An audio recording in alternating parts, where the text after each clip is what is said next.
Assalamualaikum warahmatullahi wabarakatuh. Salam berjumpa kembali dengan saya Dr. Husnul Mufid, MPDI. Saya adalah pemimpin redaksi menaramadinah.com dan owner penerbit Menara Madinah dan owner percetakan Menara Madinah yang menulis tentang sejarah-sejarah para wali. Dan kali ini saya berada di Universitas Islam Lamongan dalam rangka untuk meliput pameran manuskrip Sunan Giri dan seminar Sunan Giri. Seperti apakah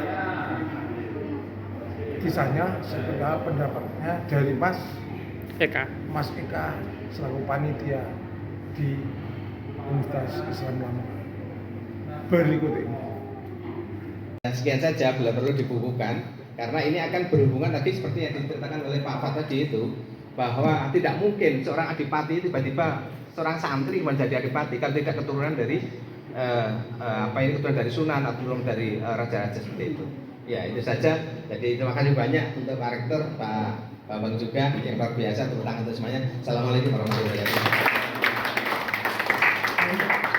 Disampaikan terima kasih, pertanyaan yang luar biasa dari teman-teman audiens. Selanjutnya waktu kami serahkan kepada narasumber untuk memberikan jawaban kepada pertanyaan yang diberikan oleh audiens. Terima kasih.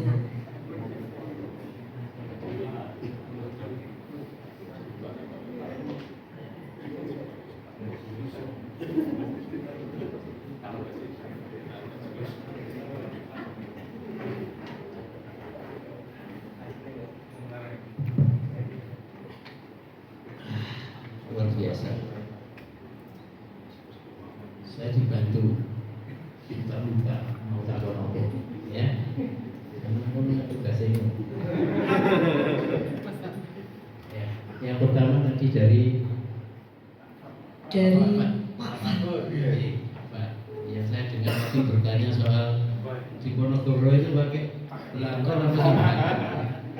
Ya kalau di rumah pakai serban, Pak. Pakai belangkon, tapi kalau ketika dalam misi perang jihad fisabilillah dia pakai serban, pakai mama. Iya, baju imamah itu. Gamis. Karena di Ponorogo ini sangat mengidolakan kerajaan Turki. Makanya gelar-gelar anak buahnya kayak Ali Basa Sentot, Basa dari kata Pasa, jadi jenderal atau panglimanya di Turki sana. Jadi gelar-gelar pun mengambil dari Turki. Tetapi bukan berarti ada hubungan langsung antara Diponegoro dengan Turki seperti yang ditulis oleh beberapa penulis yang ketika ditanya asbabun nuzulnya dia tidak bisa jawab gitu. Tapi pada intinya memang dia mengidolakan Turki, makanya dia pakai serban. Tapi pada intinya hari-hari dia pakai lamor. Nah, kenapa? Ini bukti otentik dalam sejarah ketika dia ditahan dan ditransitkan di Jakarta. Itu salah satu pelukis Belanda itu meminta Diponegoro memakai pakaian kebesarannya sebelum dipindah ke Manado, ya, kemudian nanti ke Makassar. Itu dilukis. Nah, ketika dia dilukis itu dia pakai baju kebesaran sebagai seorang tokoh. Nah, itu pakai serban, pakai gamis, terus kerisnya ditaruh di dada, tidak di belakang. Itu dalam rangka bahwa dia tidak menyerah terhadap apa yang ditakut-takutkan oleh Belanda, dia tidak menyerah. Nah, itu pakai sorban. Nah, inilah yang dipakai oleh Basuki Abdullah untuk digambarkan kembali, atau oleh Raden Saleh. Ya, oleh Raden Saleh.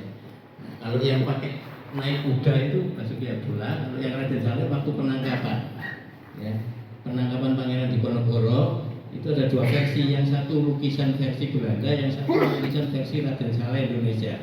Kalau yang versi Belanda itu dibuat menunduk, menyerah gitu ya.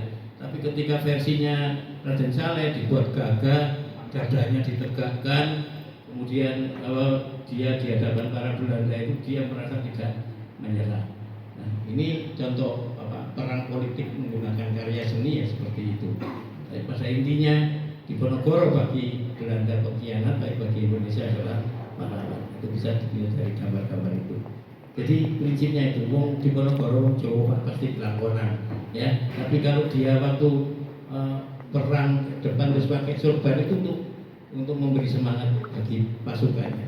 Jadi tidak usah dibuat konfrontasi Diponegoro pelangkonan apa sorbanan. Ini sembarang masih kayak foto ya oleh. Oke, saya kira begitu. Ya, terima kasih disampaikan. Bagaimana Bapak? Sampun nggih, semua jelas untuk pertanyaan nomor 1? Puas. Oke. Istri Kalau istri kedua, ombe.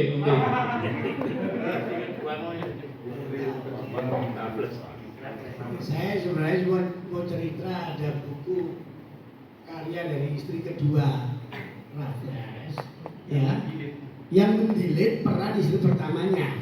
Jadi istri pertama dihapus sama sekali. Nah, istri kedua ini bikin buku biografi tentang Raffles, distempel tangan dia, harganya mahal, sampai juga ke Indonesia ditawarkan ke saya, gitu loh. Itu aja kita sebenarnya. Tapi bahwasanya istri kedua itu kok mendilit itu satu kebiasaan atau yang begitu ya nggak tahu lah. Makanya perlu diseimbangkan dulu yang ketiga kan. Supaya nggak ribut ini kedua ribut kasih yang ketiga. Tiga jomplang supaya seimbang tambah lagi jadi 4. Itu katanya Gus Dur. Ya selebihnya saya nggak ngerti soal manuskrip.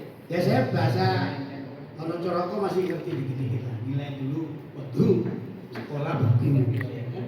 Bahasa Jerman lumayan, ya kan? Tapi kalau bahasanya dia Jawa kuno itu aduh ampun saya menyerah. Ini ya, makanya perlu penerjemah, perlu ahlinya yang memang khusus waktunya banyak di daerah itu yaitu dia. Tapi yang paling penting itu kembali ke niat manuskrippedia dan juga kita kenapa di sini, marilah kita hidup-hidupkan nih model-model pertemuan-pertemuan atau pengajian kayak begini. Ini saya rasa mungkin lebih sehat daripada yang aneh-aneh. Saya algoritma real saya ini selalu masuk dari cerita-cerita pengajian yang aneh-aneh ya. Ya itulah Pak itu loh. Pak itu ya kan, ukuran palsu lah segala macam. Padahal kita ini kan sarjana ahli Tuhan, ngerti. Jadi kayaknya dibujuki ini. Nah, maksud saya mungkin tradisi pola-pola pengajian kayak gini ini layak untuk dihidup-hidupkan. Tidak hanya di kampus-kampus, mungkin kalau perlu di masjid taklim di mana-mana. Model gini kita ngaji kitabnya Sunan Giri, ya mungkin karya-karya dari Sunan-Sunan lain, Sunan Derajat, ya diceritain gitu loh. Sunan-sunan dari kenapa kok Wali Songo ternyata kan Songo itu artinya wilayah, bukan Songo 9, tapi aslinya hakikatnya 8, tapi dikembangbiakkan sedemikian rupa jadi Wali Songo ya tidak apa-apa juga. Sekarang tambah Wali Songo plus 1 tambah 3 bulan itu, ya tidak apa-apa juga, nggak usah dipersoalkan itu masih kategorinya baik-baik saja. Yang kita khawatirkan tidak baik-baik saja. Jadi mari kita koreksi termasuk dengan cara-cara kayak begini. Saya bayangkan nanti mungkin entah di langitan, entah di mana, di alun-alun ada ceramah-ceramah ulang tahun kota yang ngaji babat dari kota tersebut, dari kabupaten tersebut. Babat Gresik, ulang tahun Gresik dikaji di situ, disemarakkan babat Lamongan. Sambil itulah nyanyi-nyanyi itu kehiburannya, bukan DJ ya. Ya kan ada itu dikritik ya, pakai lampu lighting kayak diskotik gitu, enggak ada gaji.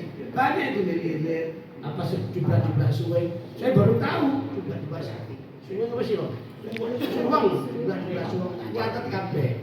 Giwang tempatnya giwang yang akhirnya berantakan dan seterusnya. Gak ada gunanya kekayaan yang kamu tumpuk, tapi ternyata jiwamu kosong, hatimu ternyata hampa. Nah ini saudara sekalian, ini membuat kita kaya kita begini ini. Karena apa? Kita ini terpenuhi yang namanya makanan jiwa kita. Makanan jiwa ini. Orang kalau kaya, wis cukup ya. tuku supercar yang mahal, rumah mansion yang mewah, itu mungkin kurang, terus dia butuh kelanggengan. Hiburannya apa? Ya macam-macam. Koleksi lukisan yang beli sekian miliar dolar bahkan itu kan. Ya tahu kan, lukisan Mundi itu lakunya berapa triliun itu. Itu untuk apa? Untuk ya antara kegayaan, antara pamer, antara unjuk kekuatan sama sebenarnya makanan jiwa. Tapi kita arahkan makanan jiwanya itu diisi kayak gini-gini kan luar biasa. Nah lebih jauh supaya juga kelihatan ilmiahnya karena itu dari kampus, dari Unisla mungkin bisa menggagas, kita bikinlah International Conference on Manuscript. Konferensi internasional tentang manuskrip, mengundang filolog-filolog top di dunia dan kolektor dan kolektornya sekalian. Kumpulkan semuanya. Iya kan tuh, nggak apa-apa, kolektor nggak apa-apa. Ya gue apa ngedol ngomong aku, tak tukunya. Tapi cemplung nona manuskrip dia masukkan ke dan insya Allah sekaligus juga ini saya umumkan ya. Ini Unisla ini punya tanah 13 hektar, tapi punya umat yayasan ya wakaf lah. Kebetulan saya kan bendahara Badan Wakaf Indonesia. Jadi saya tertantang itu kira-kira 13 hektar ini opo, tak pikir-pikir dari tadi itu mewujudkan sesuatu yang jadi gitu. Manuskrip di sini. Apakah di situ tempat pendidikannya Sunan Giri atau pesantrennya Sunan Giri? Matur nuwun. Terima kasih ya dari Pasuruan ya. Pasuruan. Makam Sunan Praben cukup, maksud saya cukup makam Sunan Praben itu adalah cukup aslinya milik Sunan Giri. Jadi begini, ketika zamannya Sunan Praben dia melihat cukup kakeknya itu sudah kurang bagus, kemudian ada bantuan dari Palembang untuk dibuatkan cukup baru, maka cukup yang lama itu dibongkar, disimpan. Nah, ternyata di kemudian hari ketika Sunan Praben meninggal, cukup itu oleh turunan Sunan Praben, mungkin Kawis Guwo, itu didirikan kembali di atas makam Sunan Praben. Jadi kalau pengen tahu aslinya cukup Sunan Giri, ya Sunan Praben itu cukup Sunan Praben. Makanya lebih tua daripada cukupnya Sunan Giri. Kayunya, model motif ornamennya lebih tua daripada yang di Sunan Giri. Sunan Giri terlalu simpel ornamen. Tapi di cukupnya Sunan Praben justru ada kisah itu seperti Borobudur, cuma tidak pernah mereka lihat. Di situ ada gambar Bango menangkap ikan, kemudian ada sebuah talam yang isinya itu cincin perkawinan. Kisah-kisah Sunan Giri tergambarkan di situ semua dalam bentuk ukiran, tapi belum banyak yang menggali. Ya mudah-mudahan nanti teman-teman di Gresik bisa menyelesaikan itu. Terutama kami diskusi dengan teman-teman dari ITS karena terkait langsung dengan arsitektur itu. Terus tadi? Pertanyaan yang ketiga dari Bapak Raden Husno yang ingin bertanya. Beliau ini kan salah satu yang disebutkan sebagai keturunan dari Sunan Giri. Beliau mencari ketersambungan sanad sampai ke Yogyakarta tadi. Barangkali panjenengan nonton komentar. Tapi tak kayak Mbak mau ya.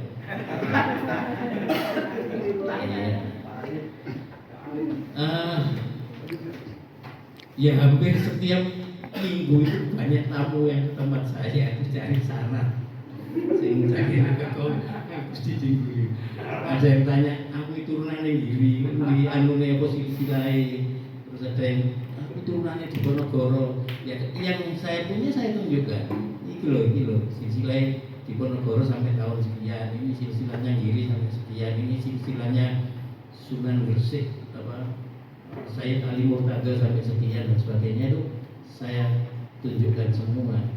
Beberapa itu saya memang dikasih, beberapa itu kirim ke saya sanad-sanad dia bahwa dia turunannya siapa. Tapi saya tidak bisa menjelaskan bahwa ini benar apa tidak. Ya, benar apa tidak. Yang penting itu mau sirpong ojo deleko. Yang penting itu. Jadi bah turunannya siapa bah. Yang penting itu kelakuan awake dhewe menjaga nama baik yang kita anggap sebagai leluhur kita. Kalau kita merasa turunan Sunan Giri, ayo dijogo Giri dengan ajaran-ajarannya kita lakukan dan laksanakan. Itu turunan Giri asli masih duduk anaknya itu turunan ini. Ya, namanya apa? Turunan tidak biologis tapi ideologis. Itu lebih keren ideologis daripada biologis. Mbak saya itu katanya mbak saya turunan 9 derajat. Masih mau bersih turunan derajat. Tapi ya wis tak dongakno wae mbakku gitu. Bagaimana ajaran Sunan Derajat ya tak pelajari gitu. Tapi bukan berarti terus saya mendeklar diri, mendeklarasi seperti itu. Aku butuhnya Sunan Derajat kok nape lapo. Aku cocok karena aku nyalon bupati Lamongan.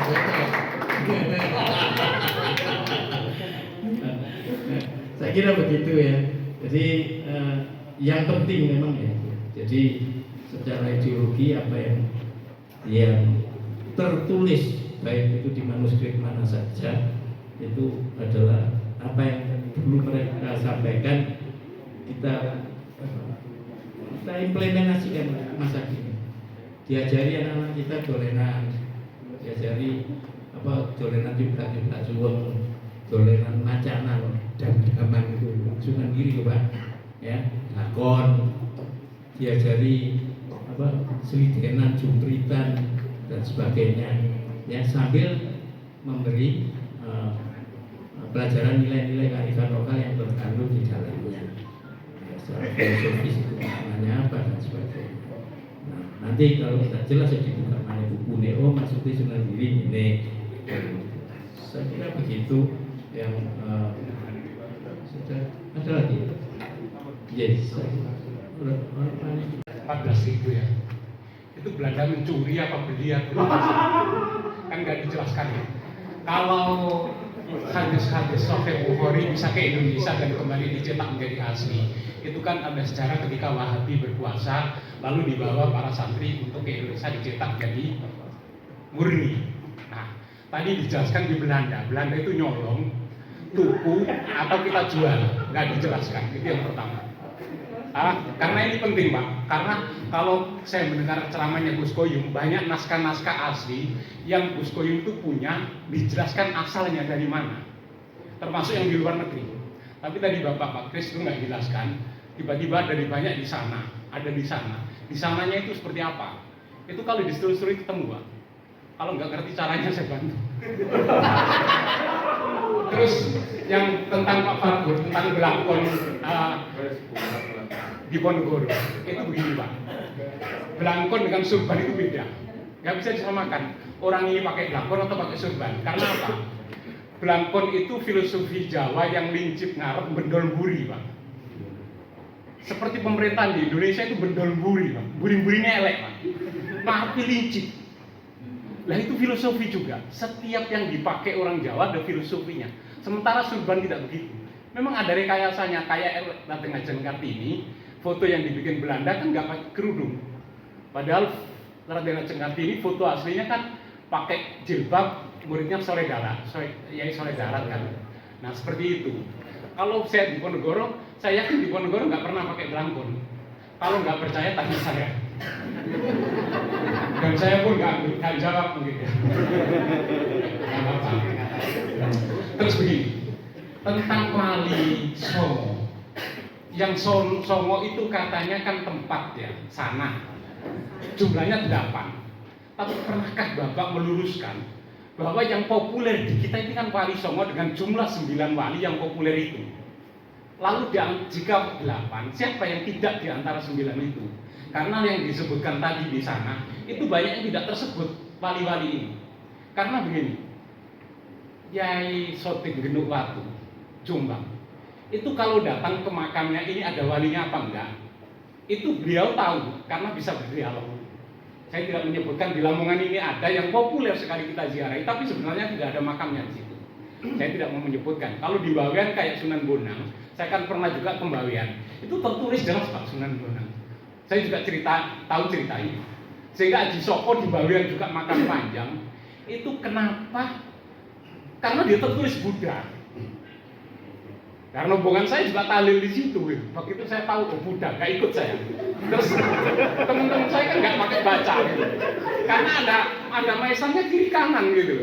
Yang langsung tahlil. Terus saya bilang begini, Pak, itu Buddha kok tahlil? Gak apa-apa, nggak balik. Doanya kan nggak balik. Nah, tentang wali, andai kan persoalan wali 9, wali 8, itu siapa yang tidak? Di antara 9 yang populer kita ini, karena kita ziarah itu kan punya ziarah Wali Songo, dan perputaran uang untuk ziarah ini kan luar biasa banyak. Ya. Terus yang terakhir itu soal foto, Pak. Kalau foto Paringan Diponegoro saya lebih setuju, tertarik ya, itu barangkali percaya. Tapi fotonya wali dengan tahun abad 14-15, siapa yang menjamin itu asli?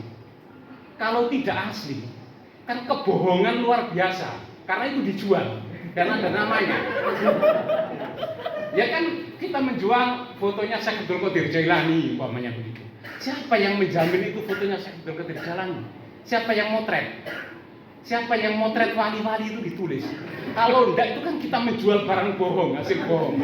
Walaupun daripada jual fotonya orang-orang artis-artis yang nggak pakai baju ya masih, andai kan kita bicara oh baik lah nggak apa-apa barangkali gitu. Tapi kalau kita sertifikat itu apa nggak bohong, kita cari uang dengan cara bohong. Tentang Sunan Prapen lebih sakral daripada Sunan Giri, jawaban saya beda. Saya membantu menjawab. Jadi gini Pak,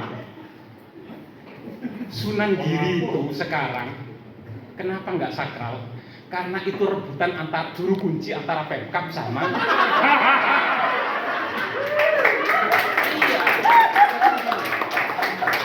jadi makam itu ya, kalau Bapak tanya ke bis pariwisata, andai kan nggak ada makam Pak, nggak ada orang ziarah, nggak ada orang bis pariwisata.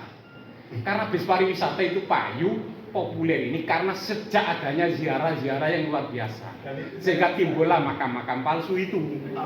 Nah, kenapa Giri sekarang itu beda dengan Giri dulu? Sejak adanya parkir jauh dan kemudian semuanya dijadikan uang, lalu sekarang yang terbaru itu Pemkab bikin juru kunci sendiri di utaranya makam. Sementara di utaranya, selatannya itu juru kunci yang asli. Orang berziarah di situ tidak dimasukkan lewat pintu utama, tapi mutar dulu ke utara. Nah, di utaranya lewat utara masuk itu daftar tamu dulu. Ini uangnya masuk ke Pemkab. Lalu masuk lagi ke dalam dipanggil oleh juru kunci. Ketua rombongannya mana? Nah, saya sudah nyampaikan ini ke Bupati Pak Yani ya. Pak Yani, Pak, itu gimana? Masa kok dikomersialkan begini? Jawabannya apa? Kok gak izin karo wali ini? Ini pemerintah loh. Pemerintah maksud saya ini ada eksekusi. Satu ya satu, enggak ya enggak. Sama dengan kalau Bapak ke Asmor Kondi, begitu masuk parkir dipanggil. Itu ngisi di situ. Di dalam nggak usah sebenarnya, tapi di dalam juga ada tamu wajib lapor. Jadi makam wali yang seperti itu sekarang kondisinya, sehingga kesakralan untuk Sunan Giri dan Sunan Prapen itu memang seperti itu. Sementara Sunan Prapen itu ditempati orang yang cari jabatan, mau nyalon bupati, mau nyalon kades, larinya ke sana. Itu di situ, sehingga kalau mau bicara kesakralan ya, karena gini, karena ke wali itu Pak ya, datang ke wali itu ketika kita datang rombongan di sana dan ngopi dulu, tidak langsung datang ke makam, itu walinya bilang begini, nang aku kok diampiran, gitu Pak. Jadi nang aku kok diampiran, maka datang dulu di situ baca salamu wa ya sabda, baru dijawab di situ. Apalagi saya nggak tahu, Unisla kemarin ziarah juga pakai uang yayasan.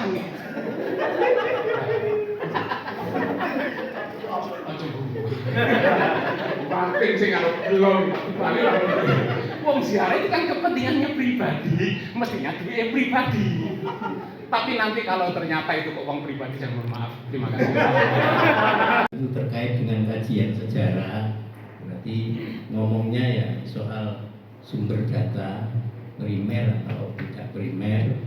Yang kedua itu soal hal terkait dengan sosial budaya, dalam hal ini tentang pengelolaan pariwisata. Ini dua hal yang berbeda, ya, dua hal yang berbeda. Kalau ngomong pariwisata ya ngomong bisnis, ya kalau ngomong bisnis ya kapitalis, ya apa caranya gadi akeh. Itu kalau wisata. Nah perkara sing didol itu sakral apa tidak sakral, ya urusannya apa pengurusnya sendiri-sendiri. Tapi kalau kita ngomong soal kajian sejarah seperti apa namanya, Blangkon tadi Pak ya, Blangkon itu tergantung Blangkon Surakarta apa Yogyakarta Pak, ya. Sing mburi yang bendole sing liyane enggak Pak. Ada yang pakai bendol, ada yang pakai enggak. Jadi kalau jadi biau ya, gitu loh ya. Jadi itu tergantung Surakarta apa Jogja. Blangkon di pengayuh Yogyakarta, Blangkon Surakarta. Monggo ke Museum Radia Pustaka itu ada contoh-contoh Blangkon zaman Mataram sampai Surakarta dan Yogyakarta. Filosofinya ada. Bendolnya itu namanya Blanko, Pak, nggak pakai pen. Ya. Blanko. Diatur sampai pun. Terus nggak usah dijawab itu diatur. Ya, saya kira begitu.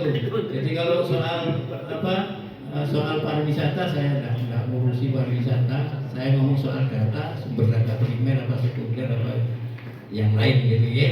Jadi itu tadi, tapi guyonannya menarik ya supaya kita dengar. Terima kasih, saya kira. Dari paling khusus cari yang paling wali apa yang paling panjang. Karena situ ikut jarangnya. Kali ini seperti. Nah, itu garis ibu saya dari Jombang, bukan di Mojo Agung juga di apa namanya Mojo Dhuwur sebelahan dari Mojo Agung. Nah kemudian itu kalau garis ibu ditarik ke atas katanya Betoro Katong sampai ke Brawijaya kelima. Katanya begitu. Nggak peduli juga.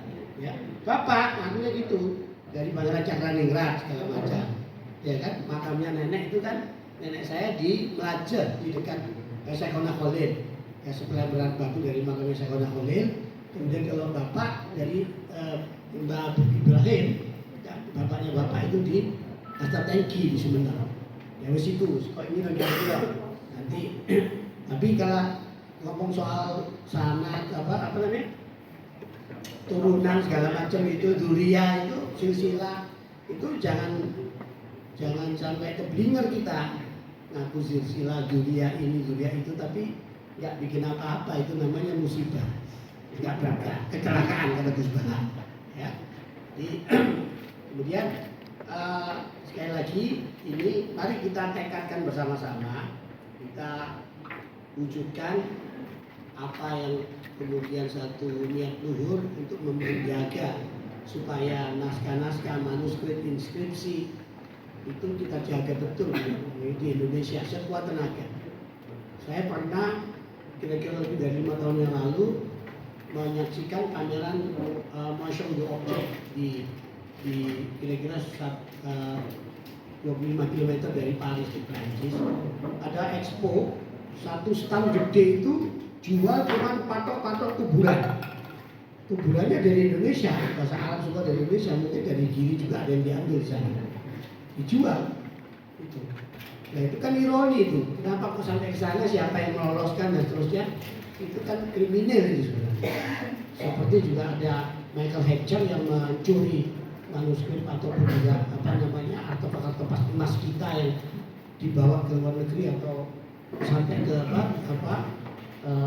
kekayaan dari keramik-keramik bawah laut kita yang jumlahnya sekian ratus juta dolar itu dibawa oleh Michael Hatcher. Itu jangan sampai beroperasi di sini, harus kita cegah ya, dan negara harus hadir. Dan juga yang lainnya, saya hanya ingin juga mengingatkan jangan sampai kita ini tersilap